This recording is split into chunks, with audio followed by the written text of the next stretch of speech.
perintah Nah, untuk kalau memakmurkan masjid kalau tersebut. ya, kalau ini saya diajarkan, contohnya nih, saya lagi jalan nih sama mertua, singgah di masjid. Nah, setelah selesai sholat, ada salah satu masjid itu sebelum sholat itu mereka kan ada apa namanya kajian sebelum Mm-mm. waktunya azan itu ada kajian. Nah, setelah selesai sholat di sana beliau mengatakan, itu nggak benar itu kata dia. Jangan lagi sholat di sana gitu. Itu subhat kata dia. Wah, Nah, jadi mohon maaf, saya sebelum sebelum saya nikah kan saya itu benar-benar ingin belajar agama gitu bang. mm, Pernah saya diajak, mohon maaf saya ini baru dengar Aswaja ini seperti tablik akbar bukan bang? Jamaah tablik bukan? enggak. Nggak beda ya? Juga Aswaja itu satu firqah yang besar ya, organisasi atau harokah-harokah yang ada itu masuk dalam kategori Aswaja. NU ya Aswaja, Muhammadiyah ya Aswaja, Jamaah Tabligh ya Aswaja, Iya ya. DDI Al Khairat. Karena jujur saya sampai sampai saat ini sih saya masih masih bingung di mana saya harus belajar agama gitu. Sedangkan yang saya hijrah di Salafi, yang saya temui ya, orang-orangnya ya seperti itu, malah mertua saya itu ya kan dalam kondisi ekonomi saya di bawah, beliau itu rela itu memisahkan saya dengan istri dalam kondisi istri lagi hamil gitu. Nah, Nah, serius ini bang. wallahi bang, demi Allah, ini buat apa saya berbohong gitu kan? Hanya menambah dosa. Dan ini saya bukan fitnah, ini hal yang terjadi dalam diri saya sendiri gitu. Yang awalnya saya memilih Salafi ini saya yakin bahwa ini benar-benar suatu kumpulan kajian yang benar-benar uh, mendekatkan kita ibaratnya dalam agama gitu kan. Tapi tidak bang. Yang saya temui, monitor. mohon maaf bang ya, ntar saya jawab dulu. Masuk. Siapa malam Pak? Masuk malam ada Agung pak, Agung. di korek Agung. Oke Pak.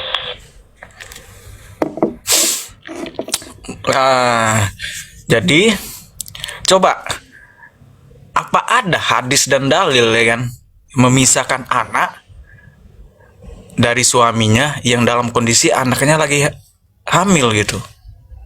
Nah, itu hal yang saya bertanya-tanya sampai saat ini karena saya pisah sama istri itu tidak berdasarkan yang melanggar syariat agama gitu bang. Jadi sampai saat ini jujur saya masih bertanya-tanya apa kesalahan saya gitu. Hanya memang sebelum saya nikah saya itu kan memang benar-benar ingin hijrah, ingin belajar agama. Saya jualan karena berniaga berjualan itu kan memang sunnah dari Nabi kan bang, benar tidak? Jadi benar-benar saya berdagang. Setelah nikah masih berdagang, ya namanya berdagang kan kita nggak tahu nih, kadang banyak dapatnya, kadang sepi. Jadi faktor saya itu emang ekonomi saya diuji setelah menikah. Sampai istri hamil saya dipisahkan 1 bulan, lalu saya datang nih ke rumah mertua. Ibaratnya ingin bertanya tentang istri saya karena saya lost kontak kan. Tapi mertua cuekin saya di sana, terus saya datang lagi sampai rela beliau itu tidak sholat di masjid untuk menghindari saya. Coba. Ngeri. Ini bukan fitnah. Buat mana tahu ada di sini yang masih belajar di Salafi, ini bukan fitnah, ini benar-benar terjadi dalam hidup saya gitu. Sampai gini, saya memilih pamannya dia itu udah cukup lama ikut ngaji di Salafi.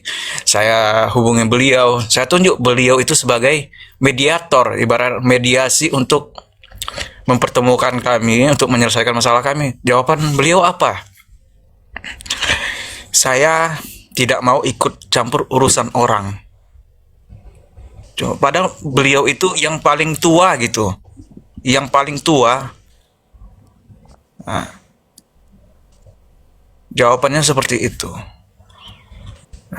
Bahkan beliau itu mendukung perpisahan kami gitu, termasuk orang tuanya, mertua gitu. Dan sampai saat ini saya itu sulit sekali untuk bertemu anak. Sedangkan dalam Islam itu kan itu dilarang, Bang. Satu sisi bang, ada hadis yang bunyinya begini, bisa kita temukan di dalam kitab Jami'us Shaghir punya Imam Suyuti. Abgadul, minta maaf tenggorokan saya agak sakit. Abgadul halal ilallah tolak, perkara halal, abgadul halal ya halal, tapi paling Allah benci itu adalah perceraian. Jadi ya, kalau masih bisa disatukan kan disatukan, tapi ini sementara baik-baik tapi sengaja dipisahkan kan. Iya, itu dia Bang, bahayanya. Yang saya nggak habis pikir itu, kenapa hal yang dilarang dalam agama itu mereka seperti mereka halalkan kayak gitu, seperti itu Bang. Nah, sedangkan mereka mengaku ini bahwa Salafi ini adalah ajaran agama paling murni gitu. Yang mengikuti dari sahabat-sahabat Rasulullah paling terdekat. Tapi mengapa hal-hal yang begitu ibaratnya yang dilarang agama mereka menghalalkan? Seharusnya untuk keluarga sendiri ya, maksudnya kalau kita pikir secara nalar yang lurus, untuk keluarga sendiri kita harus lebih toleransi dong. Kalau memang ini ajaran agama yang lurus, kita diajarkan untuk toleransi, saling mengasihi satu sama lain kan, sesuai dengan hadis Nabi, la yu'minu ahadukum hatta yuhibbu ma li akhihi kama yuhibbu li nafsi. Tidak sempurna iman masing-masing dari kalian sampai dia mencintai apa yang ada pada diri saudaranya sebagaimana dia mencintai apa yang ada pada dirinya sendiri. Kan kita masih saudara muslim, kecuali mereka menganggap kita kafir, itu yang bahaya. Tapi kan kita masih saudara muslim. Seharusnya ada sisi mahabbah dong, yang maksudnya ini orang suami istri, ya bagaimana kita jaga hubungan ini. Lah kok dipisahkan? Kenapa kok bisa? Jadi setiap subuh, setiap habis sholat subuh itu mertua saya itu selalu tuh buka-buka kitab-kitab tafsir kan. Sampai beliau itu bertanya kepada saya, kenapa nggak ikut tasin lagi setelah nikah? Padahal saya sudah mengatakan sama istri bahwa saya kan tasinnya karena saya sibuk jualan kan, tasinnya itu saya privat. Jadi ke rumah guru saya gitu kan. Jadi kebetulan beliau ini istrinya lagi sakit, lagi sibuk ngurus rumah sakit, ya libur dulu. Jadi yang saya nilai beliau itu menuntut agama kepada saya. Sedangkan beliau punya anak laki-laki, mohon maaf, anak laki-laki yang begadang tiap malam, yang ngerokok, main game sampai subuh. Itu dibiarkannya dengan alasan biarkan dia mendapatkan hidayah, seperti itu. Sedangkan saya dituntut seperti harus belajar agama terus gitu. Kan kalau saya menilai anak itulah hal yang harus, ya anak kandung itulah ya hal yang harus dituntut keras untuk belajar agama. Benar nggak Bang? Ku anfusakum wa Allah firmankan dalam Al-Quran, ku anfusakum wa ahlikum nar. Jagalah diri kalian dan diri keluarga kalian dari api neraka. Ya, anak dong. Ahlun itu usul furu, orang tua anak. Maksudnya ya, seharusnya anak dulu dong kan. Jadi pun bingung Bang kalau cerita pemahaman mereka ini, bingung kok bisa seperti itu gitu. Aneh. Ya itulah semenjak apa yang terjadi dalam hidup saya ini setelah mengenal itu, ya saya udahlah. Ternyata mereka isinya ya seperti itu. Apa yang saya lihat ya kan di sana itu ya hampir seperti itu semua Bang. Coba. Bahaya ya. Jadi ya maksudnya kan yang nggak boleh itu nikah sama orang kafir. Ini kok masih satu agama, beda pendapat. Ya. Tapi kok Ya jujur saya Tapi kenapa kok sampai bisa pisah bang? Faktornya itu ekonomi atau beda manhaj? kalau beda marhat enggak, karena saya kan sebelum nikah juga saya udah mencoba belajar nih. Saya mengikuti marhat istri gitu bang, agar ya balance lah gitu ya kan, seimbang gitu. Ya udah udahlah saya hijrah ke salaf kan, agar lebih balance ke istri. Saya dalami ya, saya udah sholat ke masjid 5 waktu bang, subuh pokoknya udah benar-benar rajin lah. Saya benar-benar ingin saya dalami, tapi setelah saya dalami yang saya temukan ya seperti itu. Ya kalau beliau itu ya yang saya temukan seperti ini bang ya, mereka belajar agama tapi tidak bisa diamalkan dengan benar gitu bang. Coba. Itu yang saya dapat. Nah, seperti mertua saya nih, ikut kajian, rajin ya kan. Bahkan bekerja di lingkungan masjid sunnah gitu kan. Yang ustadz-ustadznya mereka semua. Tetapi melanggar apa yang Allah larang gitu. Memisahkan anak dari suaminya. Tanpa alasan yang syar'i. Itu sampai sekarang saya bertanya-tanya. Apakah ada dalil, apakah ada hadisnya? Seperti itu. Faktornya Kalau emang ekonomi bang. Faktornya ekonomi. Atau selain itu? Atau memang nggak ada ya alasan? Nggak suka aja gitu? Ya pada dasarnya ya emang faktor ekonomi, tapi dalam tanda kutip saya bukan lepas tanggung jawab gitu bang, masih bertanggung jawab. Saya kan terpenuhi bang. Maksudnya dari sudut pandang kan ada tiga nafako itu kan tiga. Hmm. Tiga ada apa namanya? Mu'nah itu kan tiga. Ada suknah, kemudian to'am dengan kiswah. Ada dari sudut pandang apa makanan, pakaian dan tempat tinggal. Nah itu terpenuhi semua. Ah, kalau tempat tinggal ada, kebetulan bujang saya ada rumah gitu bang. Tetapi Itu. ya, dalam kondisi istri hamil, ya kan, beliau beralasan tinggal sajalah dengan kami dulu karena istri kamu lagi hamil muda gitu. Hmm. Dan istri pun maunya di situ, ya udah ya kan, karena mertua ngomong seperti itu ya udah saya ikuti. Habis lahiran silakan kembali ke rumah kalian. Ya setelah disitulah semuanya hancur. Itu harus diselidiki itu maksudnya apa yang terjadi di rumahnya kan kenapa kok langsung begitu. Itu ya ala kulihal kan bang, maksudnya setan itu kan sama dengan Ustadz Sabili bilang di bawah tadi. Ya prestasi setan paling tinggi ada enggak salah ibaratnya, cuman saya lupa. Suntik perkataan Ustadz Sabili aja lah kan, prestasi setan paling tinggi itu memisahkan suami istri. Ya, ini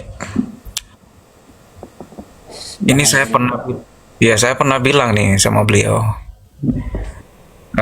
saya akan tuntut sampai ke akhirat. Lalu beliau terdiam, nggak berani lagi, ibarat membentak-bentak saya.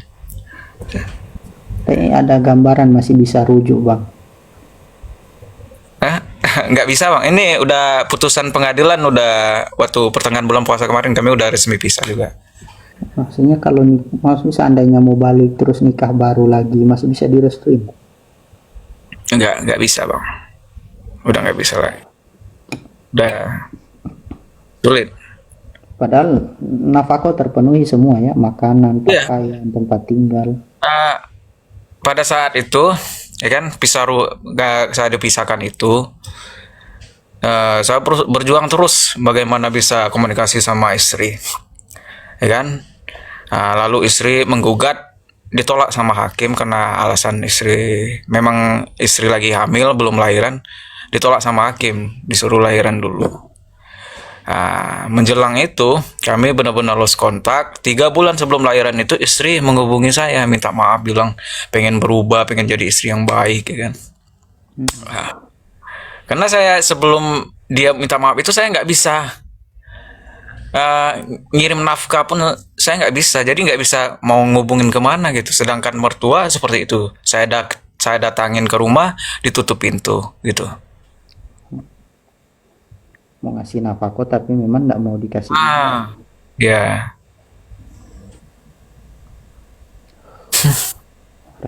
Repot susah bang, kita mau menghukumi hal yang kayak begitu.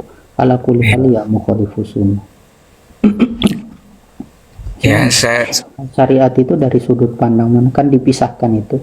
Adanya cerai itu kan karena memang ada kezoliman yang terjadi di dalam yang memang tidak bisa lagi ditoleransi secara syariat. ya Makanya benar. jalan terakhirnya itu kan harus dipisahkan. Kalau tidak ya tadi abgodul halal. Oh benar saya. Kan dari alasan ekonomi ya. Cuman kan seharusnya kan masih bisa sabar dalam hal ini sekiranya nafkahnya tercukupi ya pakaian dua setiap musim pakaian baru kemudian tempat tinggal layak makanan satu hari satu mut kalau nggak salah dalam kitab itu. Yes, intinya kalau sekarang 3 kali kalau terpenuhi kenapa harus dipisahkan begitu karena aneh kecuali abangnya zolim kan tidak toh Tidak bang. KDRT enggak kan bang. Enggak bang. Nah, Alhamdulillah enggak. Saya perlakukan dengan baik gitu. itu dia maksudnya jadi pertanyaan betul kenapa ajaran apa yang sampai Bahkan kerjaan rumah itu bang, saya loh yang ngerjain gitu. Nah, bagus Bang? berdasarkan ajaran Rasulullah lah. Saya mengikuti ajaran Rasulullah kan. Nah, Iya, ya memang kewajiban laki-laki bang. Saya pun sampai sekarang masih nyuci nih. Jadi untuk bujang-bujang di bawah jangan kira antum selesai menikah terus antum dicucikan, antum pindah kewajiban ya, istri antum yang wajib cuci baju ontak. iya tidak. Kalau mereka buat mereka dapat pahala, kalau mereka tidak buat ya mereka tidak dapat dosa. Tuh. Oke lah, ini saya cuman berbagi pengalaman aja bang. Sih bang, setidaknya kan untuk orang-orang yang mau meranjak ke apa namanya jenjang pernikahan bisa pikir-pikir 2 kali sampai 3 kali kalau calonnya ini Wahabi. Nanti kayak abang itu kan bahaya. Tuh. Terus yang paling penting itu akhlaknya. Itu akhlak harus benar-benar dicari tahu. Ya, Oke lah bang, saya pamit dulu bang. Ya, terima kasih, salam kenal bang. ya, salam. Assalamualaikum. Waalaikumsalam.